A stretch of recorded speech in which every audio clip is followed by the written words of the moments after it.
Things move pretty quickly, Mike. Have you been able to come down from the? You probably had to force yourself to come down from the high a little bit to get back to work. Yeah, I mean, obviously, exciting situation, but yeah, I mean, there's been a few days, and it's really just part of the journey, right, for our team, and it's on to the next one, and that's the mentality you have to keep focused on what's to come. I know you spoke about it post-match, and we want to look forward, but can you just give us an insight into your emotion at the end of that game? Because obviously it was such an incredible performance, but for you, you seemed like really, really pleased, and as you should have been.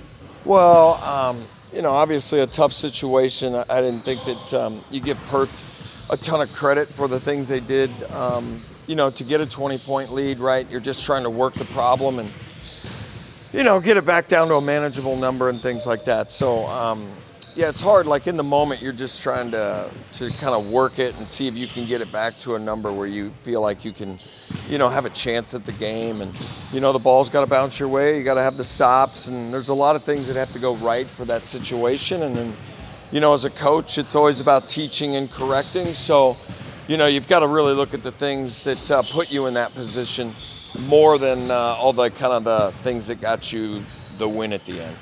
How happy were you with that character that your side showed? Yeah, I mean, I think I've talked about us, just learning how to win in real time and, to have that type of situation to, you don't want to be in that situation being down 20, but to have this sort of the belief and that kind of thing to be able to come back. And I think that's, the environment and the culture and things that we're trying to create here, and the kind of the never say die, we can still do this. How do we do this? Very proud of the guys. They stuck together. They didn't waver in that department. And then, like I said, the ball's got to bounce your way a little bit too. Speak about speaking sixer. You mentioned that a few times throughout the season, getting everyone on the same page. Do you feel like you're almost there, or you are there at this stage? I actually don't. I think that that's a work in progress with such a new group.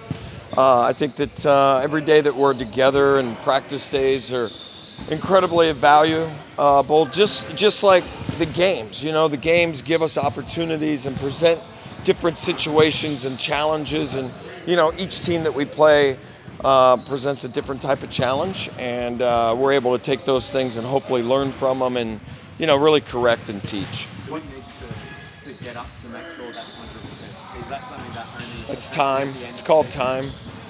Yeah.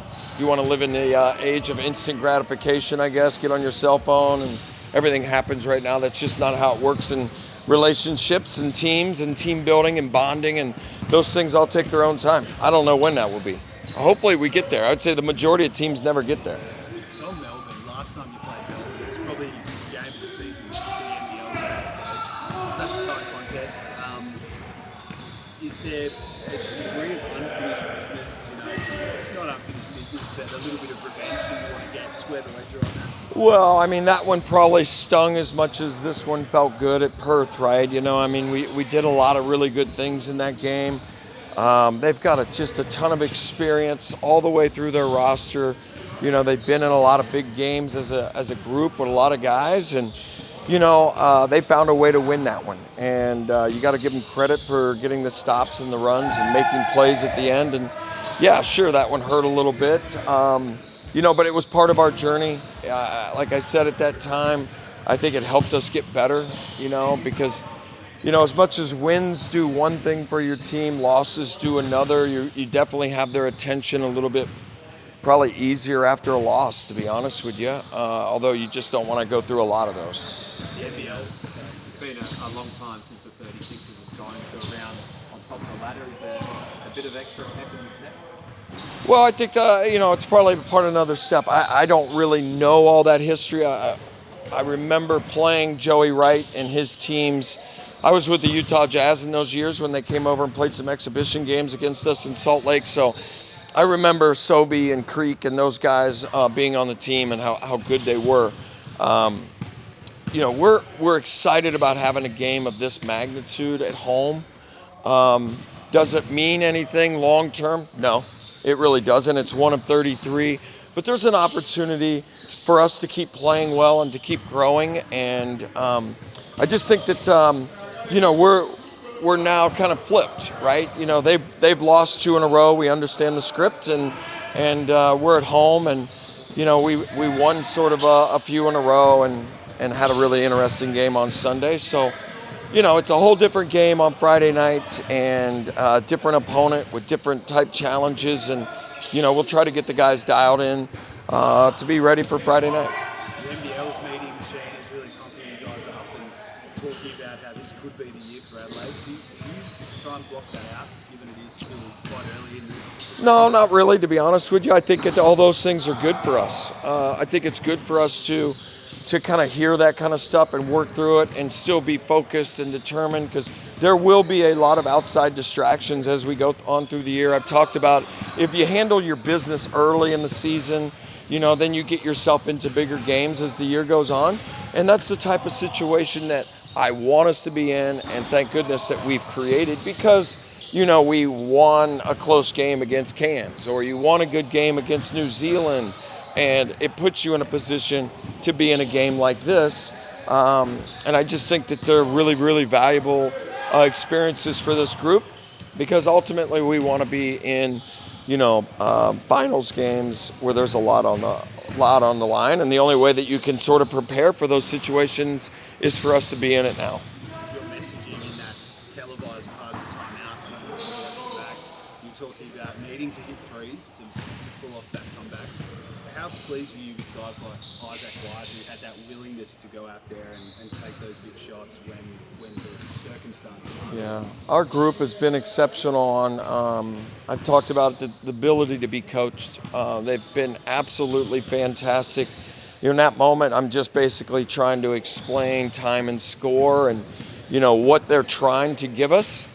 And you can't be satisfied with the shots that they want you to take. You've got to get your shots. And, as a group, they've been exceptional. It's been a really, really fun group to coach every day and to practice and be around them. And, even for me on a personal level, that was the experience I was looking for by coming over here and being a head coach. You don't get a chance to, number one, be a head coach very often at any league, at any level.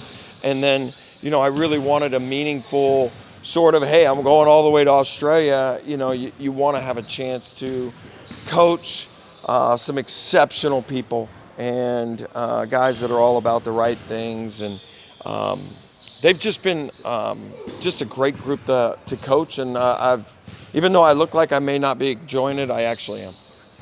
It sounds like Zylan gave the team a bit of a pump up, Bryce too, from some of the outside reports. How much do you enjoy being the head coach when there are guys pulling in that same direction in the locker room? And it seems like everyone's really buying in. Yeah. Well, I didn't even know about that sort of stuff, because that's in the moment when the coach isn't in the huddle. That's player-led, and that's culture-led, and that's our leadership group. And, I talk about us winning in real time, but we've had a lot of guys that have played at a really high level in this league and have had a lot of success. So, I think that, when your players, can lead, it's a really good thing for your program. I'll ask you about this one last question on Isaac Humphries. He's playing his 100th game for the 36ers this week. There's only 36 guys who've done it before. It's his 100th game, 36. He'll be the 37th, okay. So he's not quite the right matchup. But considering how much movement there is and how inconsistent the squads have been in recent times, it feels like a pretty significant milestone for a guy that really loves being here. Yeah, I just I'm super proud of him. He's him and DJ have been sort of the longest tenured Sixers. They chose to come back here a few years ago to try to help this thing be turned around, and here we are. I mean, that's kind of what they wanted to come back for. I know that he played in Sydney, and DJ was in Sydney. Ice played in Melbourne. It's been quite a journey, right? And for him to get to the milestone with the franchise and to be playing as well as he is right now, it's a credit to him and his character and everything that he does as an individual to be ready to perform in these situations. I'm sort of like proud father of the way he has played. It's been fun to watch him just sort of take off this year.